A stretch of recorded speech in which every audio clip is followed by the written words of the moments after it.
നിങ്ങളുടെ favourite shows ഇനി ഒരിക്കലും മിസ്സാവില്ല. ഇപ്പോൾ C5 കാണും നിങ്ങളുടെ ഫേവറേറ്റ് ഷോസ് തികച്ചും സൗജന്യമായി.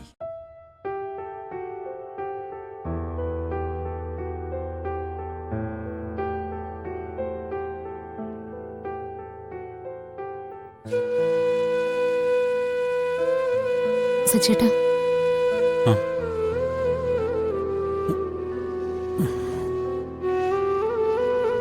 സച്ചേട്ടന് കഴിക്കാൻ എടുത്തു വെച്ചിട്ടുണ്ട്. കഴിക്കുന്നില്ല ഇന്ന്? എനിക്കൊന്നും വേണ്ട. അർച്ചന,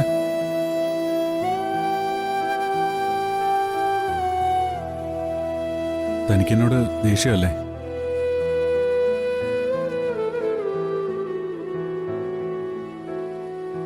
എനിക്കെന്തോ എന്താ ഞാനിപ്പോ പറയേണ്ടെന്ന് പോലും എനിക്കറിയില്ല. സച്ചേട്ടൻ പറഞ്ഞു വരുന്നത് ഇന്ന് അമ്പലത്തിലുണ്ടായ കാര്യത്തെ പറ്റിയാണെങ്കിൽ എനിക്കതിലൊന്നും പറയാനില്ല. അതിലൊന്നും പറയാനില്ല എന്ന് ഞാൻ പറഞ്ഞത് അത് സച്ചേട്ടന്റെ മാത്രം തെറ്റായതുകൊണ്ട്.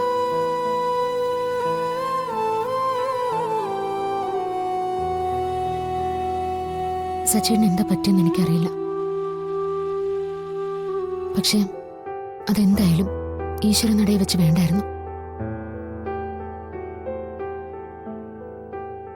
നമുക്ക് കുഞ്ഞുങ്ങളാവാത്തത് നമ്മുടെ സ്വകാര്യ വിഷയ സച്ചേട്ടാ. അതിന് പുറത്തുള്ളവരോട് ദേഷ്യപ്പെട്ടിട്ട് എന്താ കാര്യം? ഇതൊക്കെ ഞാനിനി പറഞ്ഞു തന്നിട്ട് വേണം മനസ്സിലാക്കാൻ.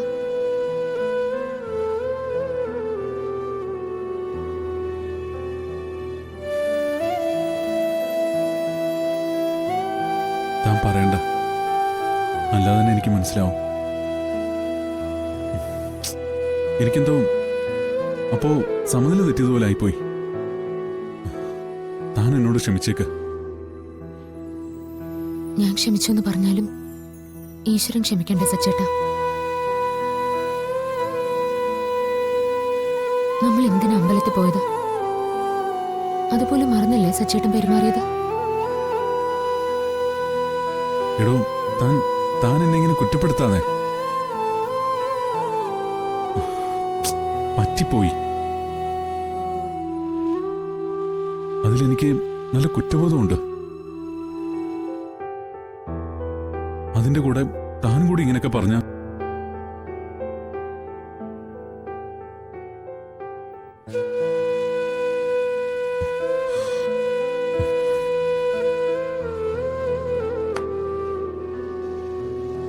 സച്ചേട്ടാ, ഇനിയും അതും പറഞ്ഞ് വിഷമിച്ചിരിക്കണ്ട.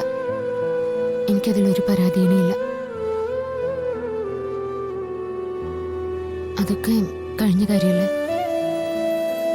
നമുക്കിനിയും അതേക്കുറിച്ചൊന്ന് സംസാരിക്കണ്ട. അതാ നല്ലത്.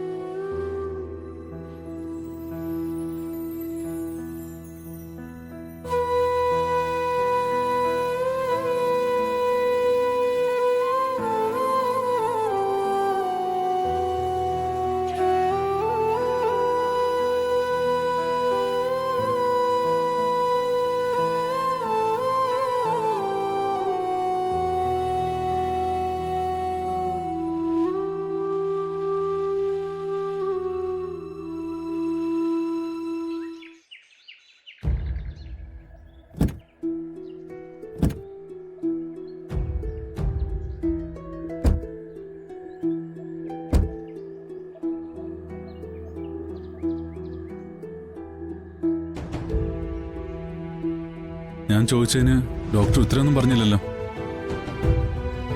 അർച്ചനയുടെ അച്ഛനും അമ്മയും ഡോക്ടർ വിളിച്ചിരുന്നു അല്ലേ? അതെ, വിളിച്ചിരുന്നു. സച്ചി അവിടെ ചെന്ന കാര്യവും തങ്ങൾ ഇതുവരെ രഹസ്യമായി സൂക്ഷിച്ചിരുന്ന കാര്യവും സച്ചി അറിഞ്ഞതിനെ പറ്റി പറയുകയും ചെയ്തു. പലതവണ ആലോചിച്ച ഡോക്ടർ ഞാനവിടെ പോയത്. ഇല്ലെങ്കിൽ അവരെന്നെ ചതിച്ചു എന്ന് തോന്നൽ എന്നെ വേട്ടയാടിക്കൊണ്ടിരിക്കും. എന്നിട്ട് സച്ചിക്ക് ഇപ്പൊ എന്ത് തോന്നുന്നു? ഇപ്പോഴും ആ തോന്നലിൽ തന്നെയാണോ സച്ചി ഉള്ളത്? സത്യം പറഞ്ഞാൽ എനിക്ക് വ്യക്തമായിട്ടൊന്നും മനസ്സിലാവുന്നില്ല. ഞാനറിയാത്ത എന്തൊക്കെയോ ഇനി ബാക്കിയുണ്ടെന്ന് തോന്നുന്നു. ഒരു തീരുമാനത്തിൽ എത്താൻ പറ്റുന്നില്ലെന്നുള്ളതാ സത്യം. അവന്തികേട്ടത്തിക്ക് എന്തൊക്കെയോ അറിയാം. മറ്റെന്തോ ഏട്ടത്തി ഉദ്ദേശിച്ചിട്ടുണ്ട്. ഏട്ടത്തിയോട് ചോദിച്ചപ്പോ ഏട്ടത്തെയും അവർ ചതിച്ചു എന്നാ പറയുന്നേ. വിവാഹമെല്ലാം ഉറപ്പിച്ച് തീയതിയും കുറിപ്പിച്ച ശേഷമാണ് ഏട്ടത്തിയോട് അവർ സത്യമെല്ലാം പറയുന്നെന്നാ ഏട്ടത്തി പറയുന്നത്. അച്ഛന് വയ്യാത്ത അവസ്ഥയായതുകൊണ്ട് അന്നാരെ അറിയിക്കാൻ തോന്നിയില്ലെന്നൊക്കെയാ ഏട്ടത്തി എന്നോട് പറഞ്ഞത്.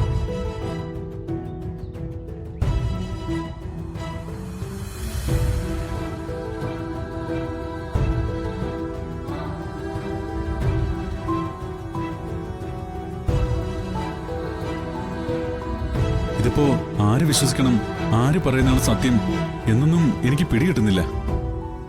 ആരെ വിശ്വസിക്കണമെന്ന് സച്ചിക്ക് സംശയം തോന്നേണ്ട കാര്യമൊന്നുമില്ല. അവന്തികയോട് സംസാരിച്ചപ്പോ അവന്തിക സച്ചിയോട് പറഞ്ഞു അർച്ചനയുടെ അമ്മയും അച്ഛനും അറിഞ്ഞുകൊണ്ട് അവന്തിക ചതിച്ചതാണെന്ന്. എന്നാ അർച്ചനയുടെ അച്ഛനും അമ്മയും അവന്തികയുടെ പേരെ പറഞ്ഞില്ല. എന്താ കാരണമെന്ന് അറിയോ സച്ചിക്ക്? അവന്തികയുടെ കാര്യം പറഞ്ഞ് സച്ചി അതൊരു പ്രശ്നമാക്കിയ അത് അർച്ചനയും മറ്റുള്ളവരും എല്ലാം അറിഞ്ഞു കഴിഞ്ഞ അർച്ചനയുടെ ആദരയുടെയും ജീവിതം എന്തായി തീരുമെന്ന് അവർക്ക് ഭയമുള്ളതുകൊണ്ടാ. അവന്തിക നേരിട്ട് ഇടപെട്ടാണ് ഈ വിവാഹം നടത്തിയത്. അത് എനിക്ക് കൂടി അറിയാവുന്ന കാര്യം തന്നെയാ. ബാക്കി ഉദ്ദേശങ്ങളെപ്പറ്റി എനിക്കും അറിയില്ല. ഒരു കണക്കിന് എല്ലാം മറക്കാന്ന് കരുതിയാലും ഏട്ടത്തെ അടക്കമുള്ളവർ എന്നെ അർച്ചനയും ചതിച്ചത് എന്തിനായിരിക്കും?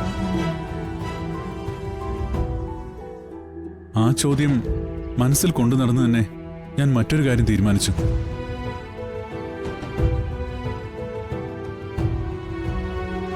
എനിക്കും അർച്ചനയ്ക്കും ഒരു കുഞ്ഞ് ജനിക്കണം. അതിനുള്ള ട്രീറ്റ്മെന്റിനെ കുറിച്ചൊക്കെ ഞാൻ അന്വേഷിച്ചു. ഈ ലോകത്തിന്റെ ഏത് കോണിൽ കൊണ്ടു ചെന്നാലും ശരി, അർച്ചനെ ഞാൻ ചികിത്സിക്കും. എന്തു കുഴപ്പമാണെങ്കിലും അത് മാറ്റുകയും ചെയ്യും.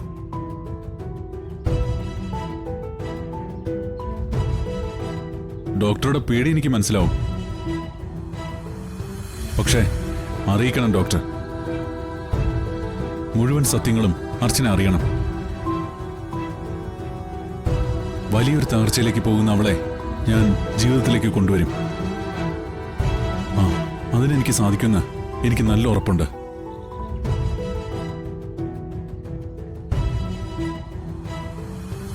അവളിതറിയാതെ ഒരിക്കലും എന്റെ അർച്ചനയുടെയും തീരാവേദന മാറില്ല. ഇതിനിടയ്ക്ക് കുറച്ച് കാര്യങ്ങൾ കൂടി എനിക്ക് ചെയ്യാനുണ്ട്. അതെല്ലാം ഒന്ന് ചെയ്തു കഴിയട്ടെ, എന്നിട്ട് നോക്കാം ബാക്കിയെല്ലാം. ഡൗൺലോഡ് ചെയ്യൂ C5 ആപ്പ്. കാണൂ എല്ലാ എപ്പിസോഡുകളും സൗജന്യമായി.